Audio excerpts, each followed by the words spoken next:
নমস্কাৰ বন্ধু বান্ধৱীসকল, স্বাগতম জনাইছোঁ টু জব চেনেলৰ অন্য এটা ভিডিঅ'লৈ।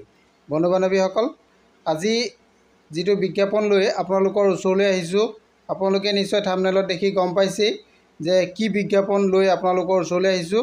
বিজ্ঞাপনটো আপোনালোকৰ কাৰণে খুবেই ইম্পৰ্টেণ্ট হ'ব, গতিকে আপোনালোকে ভিডিঅ'টো শেষলৈকে চাব বুলি মই আশা ৰাখিলোঁ। বন্ধু বান্ধৱীসকল, আপোনালোক যদি মোৰ চেনেলত প্ৰথমবাৰলৈ আহিছে তেন্তে চেনেলটো ছাবস্ক্ৰাইব কৰি কাষতে থকা অল নটিফিকেশ্যনটো অন কৰি দিব, যাতে আপোনালোকে এনেকুৱা নতুন নতুন বিজ্ঞাপনবিলাক সৰ্বপ্ৰথমে লাভ কৰিব পাৰে। আহক আমি ভিডিঅ'টো আৰম্ভ কৰোঁ।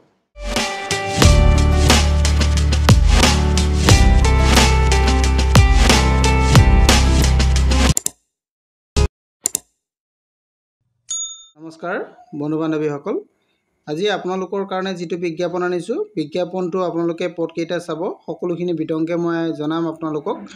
প্ৰথমতে আপোনালোকক জনাইছোঁ, এই পদটো হৈছে আপোনালোকৰ ইয়াতে আপোনালোকে নিশ্চয় দেখা পাইছে আছাম গেজেটৰ পাৰ্ট 9 যিখন ষ্টেণ্ডাৰ্ড ফৰ্ম আছে, ষ্টেণ্ডাৰ্ড ফৰ্মৰ জৰিয়তে আপোনালোকে ফিল আপ কৰিব লাগিব। এইটো পদকেইটা লিগেল এইড ডিফেন্স কাউন্সিলৰ পৰা পদকেইটা আহিছে। ইয়াতে পদকেইটা আপোনালোকে চাব পাৰিব। প্ৰথম যিটো পদ আছে, প্ৰথম পদটো হৈছে অফিচ এছিষ্টেণ্ট। অফিচ এছিষ্টেণ্টৰ 3টা পদ আছে। 3টা পদৰ আপোনালোকৰ দৰমহাটো 15,000কৈ টকা দিয়া হ'ব। আৰু ইয়াৰ কাৰণে শিক্ষাগত অৰ্হতা আপোনালোকে প্ৰথমতে চাওক, গ্ৰেজুৱেশ্যন লাগিব, এনি ডিচিপ্লিন, নাম্বাৰ 1। নাম্বাৰ 2, আপোনালোকৰ ইয়াতে কি লাগিব বুলি কৈছে, কম্পিউটাৰ স্কিল আপোনালোকে জানিব লাগিব। এইটো আপোনালোকে জানিব লাগিবই। আৰু টাইপিং যিটো স্পীডটো আপোনালোকৰ ভাল হ'ব লাগিব, এইটো কথাও ইয়াতে উল্লেখ কৰিছে। আৰু কেনেধৰণে চিলেকশ্যন প্ৰচেছ হ'ব, চিলেকশ্যন প্ৰচেছটো ইয়াতে আপোনালোকৰ ইণ্টাৰভিউ হ'ব আৰু কম্পিউটাৰ টেষ্ট হ'ব, এইটো অফিচ এছিষ্টেণ্ট পদটোৰ কাৰণে। আৰু ছেকেণ্ড যিটো পদ আছে, এইটো হৈছে ৰিচিপশ্যনিষ্ট কাম ডাটা এণ্ট্ৰি অপাৰেটৰ। এইটো পদ, তাৰে এটা পদ আছে, ইয়াৰো দৰমহাটো 15,000 টকা হ'ব। ইয়াৰ কাৰণেও গ্ৰেজুৱেশ্যন লাগিব আপোনালোকৰ এনি ডিচিপ্লিনৰ, আৰু কম্পিউটাৰ স্কিলটো ইয়াতে লাগিব, কমিউনিকেশ্যন স্কিল ভাল হ'ব লাগিব আপোনালোকৰ। আৰু ইয়াতে আপোনালোকৰ যিটো চিলেকশ্যন প্ৰচেছটো ইণ্টাৰভিউ হ'ব এণ্ড কম্পিউটাৰ স্কিল টেষ্ট হ'ব, এইটো হ'ব। আৰু 3 নম্বৰ যিটো পদ আছে, এইটো হৈছে আপোনালোকৰ অফিচ পিয়নৰ পদ আছে, 4th গ্ৰেড। আৰু ইয়াৰ পিয়নৰ পদ আছে আপোনালোকৰ 3টা পদ আছে। এই 3টা পদৰ দৰমহা হ'ব আপোনালোকৰ 10,000কৈ দিয়া হ'ব। আৰু ইয়াৰ কাৰণে আপোনালোকৰ কোৱালিফিকেশ্যনটো ক্লাছ 8 পাছ হ'ব লাগিব আৰু ইয়াৰ কাৰণে আপোনালোকৰ ডাইৰেক্ট ইণ্টাৰভিউ হ'ব। ইয়াত কোনো ধৰণৰ বেলেগ আৰু টেষ্ট নহয় বা স্কিল টেষ্ট বা কিবা নহয়, ডাইৰেক্ট ইণ্টাৰভিউ হ'ব, তাৰ পৰা আপোনালোকক চিলেকশ্যন কৰা হ'ব। এইখিনি কথা উল্লেখ কৰিছে ইয়াতে। আপোনালোকৰ পদখিনিৰ ডিটেইলছ ইয়াতে বিতংকৈ উল্লেখ কৰিছে, আপোনালোকে চাব পাৰিব। ইয়াতে ৱৰ্ক প্ৰফাইল, আপোনালোকে কি কি কাম কৰিব লাগিব এইখিনি গোটেইখিনি দিছে। এইটো অফিচ এছিষ্টেণ্টৰ কাৰণে এইখিনি ৰুলখিনি দি দিছে।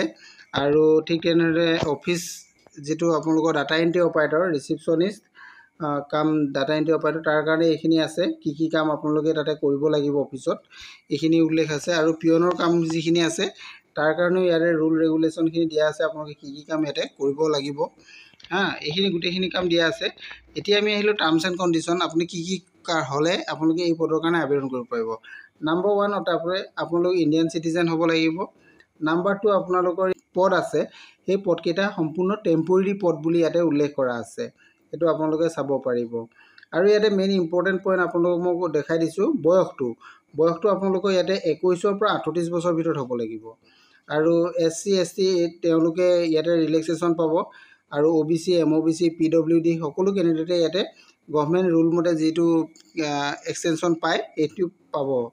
আৰু এমপ্লয়মেণ্ট এক্সচেঞ্জ ৰেজিষ্ট্ৰেশ্যন যিখন চাৰ্টিফিকেট আপোনালোকে দিব লাগিব, এইটো ইয়াতে উল্লেখ আছে। এইটো এমপ্লয়মেণ্ট এক্সচেঞ্জ ৰেজিষ্ট্ৰেশ্যন চাৰ্টিফিকেট আপোনালোকে প্ৰডিউচ কৰিব লাগিব। ইয়াতে আবেদন কৰিবলৈ হ'লে আপোনালোকে কেতিয়ালৈকে কৰিব পাৰিব এইটো কথা ইয়াতে উল্লেখ আছে। আবেদনটো আপোনালোকে এইটো আগষ্টলৈকে দিয়া হৈছে, 2 আগষ্টলৈকে আপোনালোকে অফলাইন আবেদন কৰিব পাৰিব। ইয়াৰে অফিচ এড্ৰেছটো দিয়া আছে, তালৈকে আপোনালোকে ফৰ্ম পঠাব লাগিব। এইটোৰ এড্ৰেছটো ইয়াতে উল্লেখ আছে, আপোনালোকে চাই ল'ব পাৰিব। The office of the district legal service authority Charaideo, এই এড্ৰেছত আপোনালোকে বাই পোষ্ট পঠাব লাগিব। এইটো এড্ৰেছটো আপোনালোকক মই কৈয়ে দিলোঁ। এই এড্ৰেছত আপোনালোকে বাই পোষ্ট পঠাব লাগিব, 2 আগষ্টৰ আগতীয়াকৈ পোৱাকৈ পঠাব লাগিব। এইখিনি আছিলে পদখিনি। আৰু ইয়াৰ সবিশেষ যদি আপোনালোকে জানিব বিচাৰে, বিজ্ঞাপনটো যদি আপোনালোকে ডাউনলোড কৰিব বিচাৰে, ইয়াতে এইটো অফিচিয়েল ৱেবছাইটটো আছে। এই ৱেবছাইটত আপোনালোকে গৈ ইয়াৰ নটিফিকেশ্যন আৰু পিছৰ পৰ্যায়ত যিবিলাক নটিফিকেশ্যন আহিব সকলোবিলাকে আপোনালোকে ইয়াৰ পৰা ডাউনলোড কৰি লৈ চাব পাৰিব। আজিৰ ভিডিঅ'টো ইমানেই আছিল। যদি ভিডিঅ'টো ভাল লাগিছে তেনেহ'লে লাইক, কমেণ্ট, শ্বেয়াৰ কৰি দিব। আজিলৈ ইমানেই। Thank U.